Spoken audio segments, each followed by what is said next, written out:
Après le Marvel Cinematic Universe, le DC Universe, le Dark Universe, le Fast and Furious Cinematic Universe, le Harry Potter Cinematic Universe, le Suicide Squad Cinematic Universe. Bon, ça fait beaucoup trop d'univers cinématographiques là, non? Turn it up!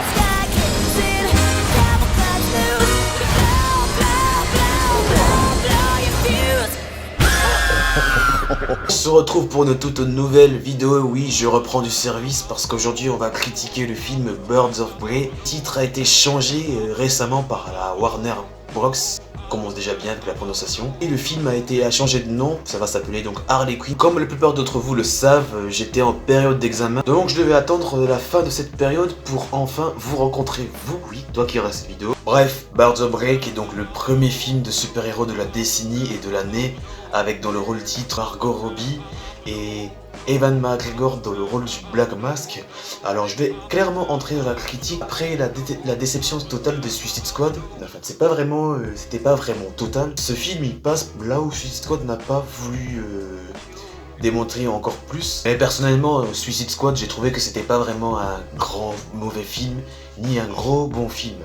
Surtout que j'ai remarqué que que Harley Quinn avait vraiment un rôle très important dans Suicide Squad, et dans Birds of Prey, ils le font encore, mais en mieux. Ce que je reproche le plus dans le film Suicide Squad, chose que normalement tout le monde l'a remarqué, c'est qu'ils ont voulu se rapprocher de la marvelisation. Dans ce film, en fait, c'est pas le cas en fait. Oui, certes, il y a une dose d'humour dans le film, mais c'est pas du surdosage non plus. Oui, bien sûr, ils en ont fait plusieurs fois, mais sans rajouter une couche. Donc quand il y a une couche, là ça suffit, ils en rajoutent pas. Beaucoup de scènes bien originales, les plans colorés dans les rues, c'est vraiment très stylé. J'ai surtout bien aimé les plans colorés dans les rues. C'est vraiment ça qui caractérise le personnage, c'est ça qui décrit sa personnalité. En jouant uniquement sur le vert et du rose et du violet. Vous l'avez compris. Donc vous l'avez compris, les plans colorés dans ce film, c'est vraiment l'un des piliers forts. Il y a aussi vraiment certaines choses qui m'ont satisfait pendant le film. C'est du fait que c'est un film qui est basé sur une équipe féminin. On va pas te forcer le féminisme, on va pas te forcer que voilà, c'est des femmes fortes et tout. Donc voilà, on le sait déjà. Donc ils n'ont pas besoin de le transmettre à l'écran, vu que nous, on n'est pas cons et on est intelligent quand même pour le savoir.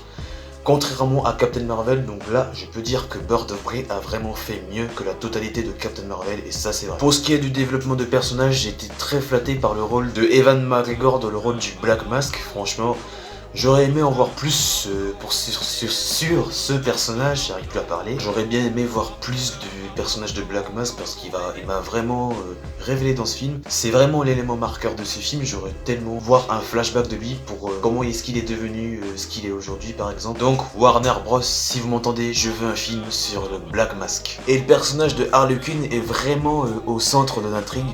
Surtout que quand on montre son petit origin story en flashback, en animé surtout, et c'est vraiment quelque chose d'original, histoire d'entrer dans le thème.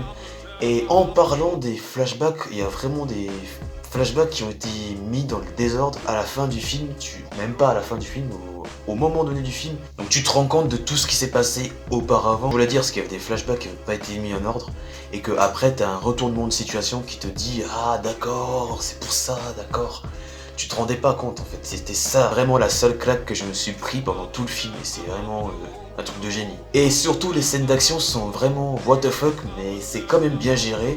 Pour certaines personnes qui veulent voir des scènes d'action bien chorégraphiées, bien mises en scène et tout, déjà ne vous attendez pas, donc déjà c'est un film de divertissement, donc quand vous allez voir un film de divertissement, vous allez pas vous attendre à avoir un travail de mise en scène de ouf, de scènes d'action à couper de souffle.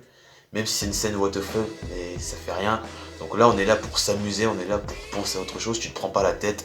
C'est voilà. Donc si vous pensez trop réaliste, vous n'allez pas aimer ce film. Il y a une scène post-générique qui est donc un teasing du futur. J'espère à l'avenir que Jared Leto reprendra son rôle du Joker. Et le retour officialisé de Margot Robbie dans le rôle de Harley Quinn pour le nouveau Suicide Squad de James Gunn qui sortira en 2021. Donc ça sera donc pas un reboot. Donc sur ce, allez donc voir Birds of Prey ou Harley Quinn Birds of Prey. C'est un film de divertissement. Il y a de quoi passer un bon moment. Donc j'ai dit pour ceux qui veulent voir un film réaliste, non, c'est pas un film qui est fait pour vous. Donc allez plutôt voir du Once Upon a Time in Hollywood, du Irishman, n'est-ce pas Scorsese? C'est donc la fin de cette vidéo. Oui, j'ai repris donc du service. Les examens, la période d'examen est terminée pour le moment. Donc je vais pouvoir enchaîner quelques vidéos pendant la semaine qui suivent, puisque ça sera les vacances dans ma région bien sûr, après chez vous je ne sais pas. Comme d'habitude, si les vidéos t'a plu, tu sais ce que tu as à faire, tu es assez grand pour comprendre. Partagez sur les réseaux sociaux pour me faire suivre sur Instagram, le lien dans la description aussi. Sur ce, c'était donc votre Maxi Kev et à très vite pour un tout nouveau rendez-vous. Et surtout, je dis bien surtout...